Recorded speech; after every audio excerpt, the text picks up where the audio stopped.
Get everything you need for your next job without the hassle at AquaBluMosaics.com. We carry everything from high-quality pool tile, porcelain pavers, grout, fire and water features, and everything in between that you need to get your project done and put some money in your pocket. A literal showroom in the palm of your hand, we are the most powerful tool any pool contractor can have in their pocket. Become an Aqua Pro and save money on every order, get free samples, and have full access to our unmatched customer service. Easy to remember, hard to forget. Visit AquaBluMosaics.com. Thanks for joining us on another episode of Pool Magazine Podcast. Today I'm chatting with world-renowned tile artisan and installer Jimmy Reed of Rock Solid Tile. It's a pleasure as always to have you on the show with us, Jimmy. So I wanted to talk to you about an interesting video that you posted on social media recently. I mean, without going into too much detail about the actual client, I mean, can you discuss some of what we saw going on in that video? I mean, it was pretty much, I think you got pulled out to consult on a pretty bad tile failure, right? Yeah, so first, good to see you again, Joe. Thanks for having me.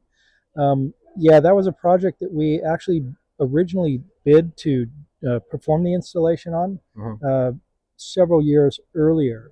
And it was for, just so you know, that was for a completely different general contractor and pool builder at the time. Right. So I was called onto the project by the newer, I believe even a newer owner. And then therefore new general contractor and owner's rep and so forth. So it was a completely different owner and team by the time I was revisiting the project. But what happened with the project was it was failing throughout. The short little clip in the video really only showed a small portion of the spa, but that was consistent throughout the entire, not just the spa, but the entire pool. Right. So there was it was a fairly large freeform pool up in the hills of Beverly Hills, a little bit above Sunset. So it was in a hilly area, freeform pool, and it's probably between 2,000 and 2,500 square feet of glass tile material that, of course, had to be completely removed. It's a big job, yeah. It was a pretty good, decent job for sure. They definitely use a modified thin set for just the tile installation itself, but it looked with further investigation, other than what we saw in the video, the mortar bed was completely saturated and delaminating from the shell, as well as what you saw in the video, which was just the tile layer so itself. You're just peeling it off. I mean, there was literally no bonding between the thin set and the substrate. Right. So I mean, to a layman, you know, they're looking at this beautiful glass tile pool. I mean, I had the sound off on the video initially. All right, and I said, "Oh, what a beautiful pool Jimmy did!" Right? I was like, "This mosaic job looks great."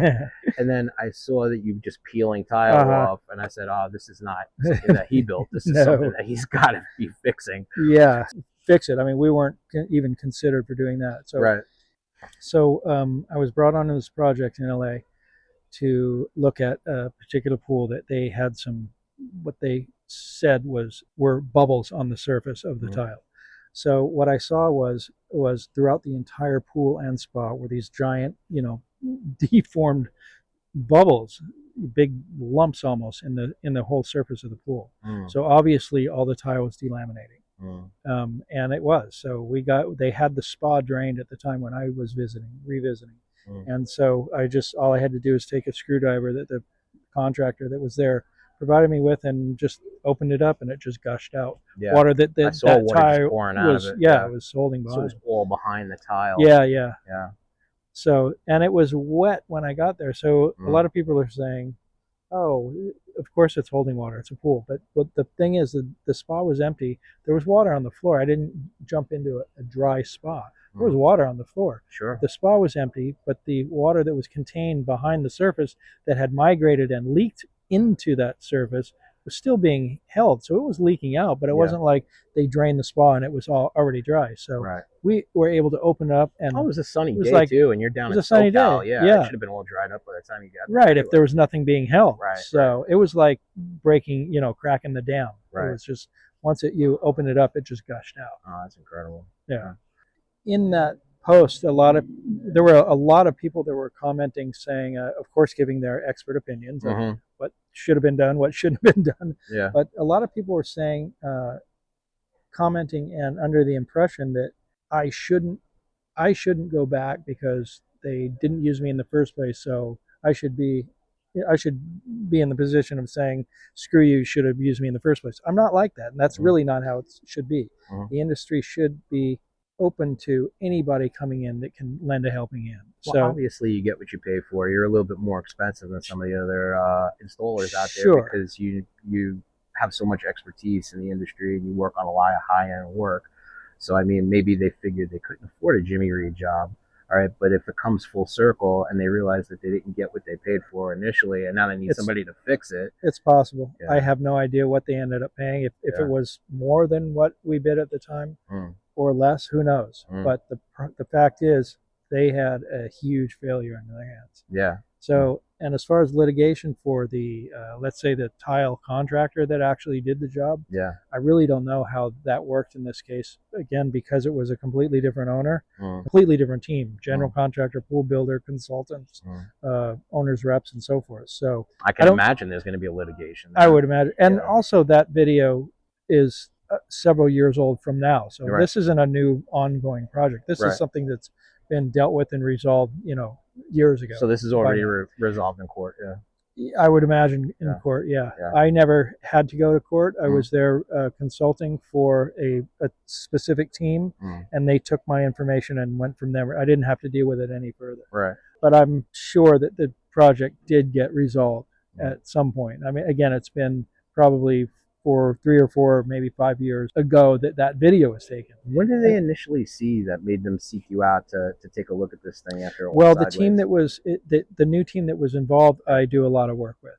So they were hired as general contractor, and I do a lot of their work. Was the pool leaking though, or tiles falling off? What did they notice? Visually, they saw bubbles. So, and then you push on the bubbles and air comes out.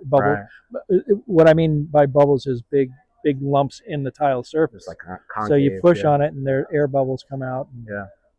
And things start flying around. It was pretty bad. I mean, how much does a failure like that ultimately wind up costing when it goes upside down like that? Well, let's say it's 2,500 square feet. That would be close to $75,000. Between 50 and 75,000, let's say. And then labor for doing something like that, it would depend on the installer. Just go straight in the trash once it's been. Oh no, it's garbage. Unfortunately. It's a shame.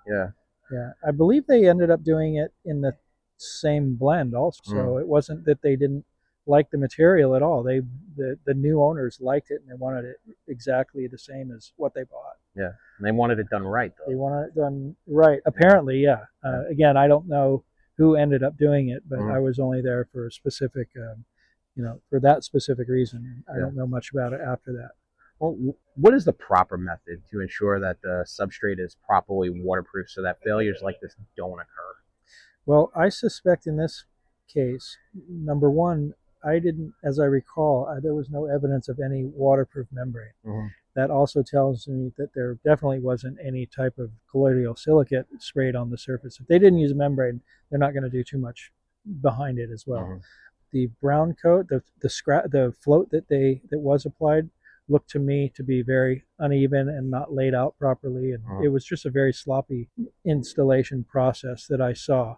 So I saw the grooves meaning in there throughout. Still there, there were a lot there was a lot of trowel notch marks below the surface of just the tile itself. You want to avoid that. They didn't knock any ridges down.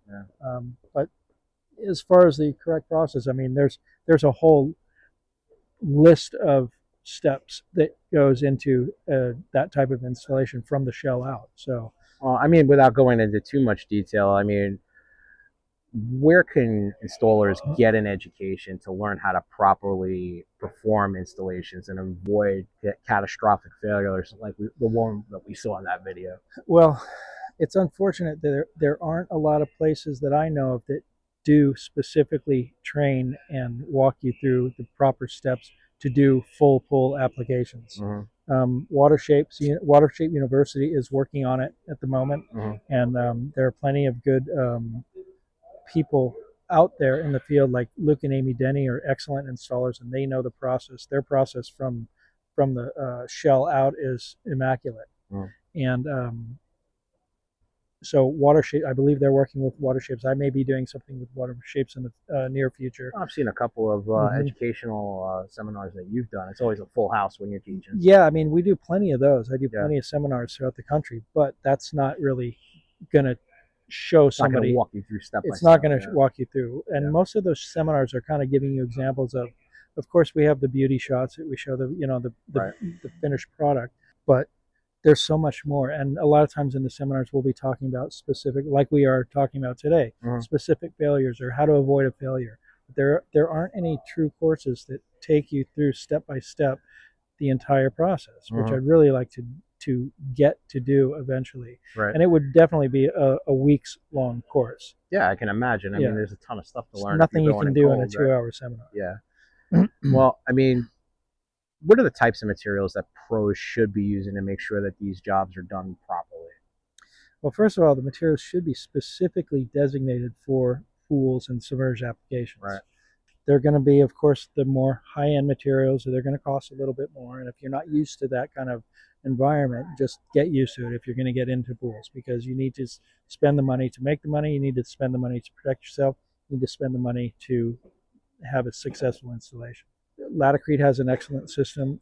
Lidocol has a phenomenal system that we've been using for the last many, many years that we're just sold on. I mean, it's pretty much a fail-proof system if you follow the instructions. Same with the Laticrete system. Well, I really appreciate you getting together with us to talk about, what happened on that job. I know a lot of guys don't want to talk about failures and what happened, but this wasn't anything that you had anything to do with. It's just something that I noticed that I don't mind talking about it because it's important that people know the dangers of what can happen if you are in over your head. Yeah. And you don't want to get in over your head. And there's nothing wrong with other professionals that know the lay of the land, how to go about it.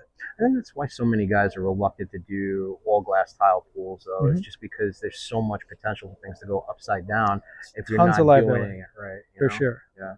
There are a lot of things that can go wrong, and being liable for a kitchen backsplash is a lot different than being liable for an entire glass tile pool failure. Yeah, I mean, you screw up somebody's kitchen, it's maybe $5,000. You screw up somebody's pool, you can add a couple of zeros to that if it's a really big job. For sure. Yes. Well, I appreciate it, Jimmy. Thanks so much. Yeah, man. All right. Get everything you need for your next job without the hassle at AquaBluMosaics.com. We carry everything from high-quality pool tile, porcelain pavers, grout, fire and water features, and everything in between that you need to get your project done and put some money in your pocket. A literal showroom in the palm of your hand, we are the most powerful tool any pool contractor can have in their pocket. Become an Aqua Pro and save money on every order, get free samples, and have full access to our unmatched customer service. Easy to remember, hard to forget. Visit AquaBluMosaics.com.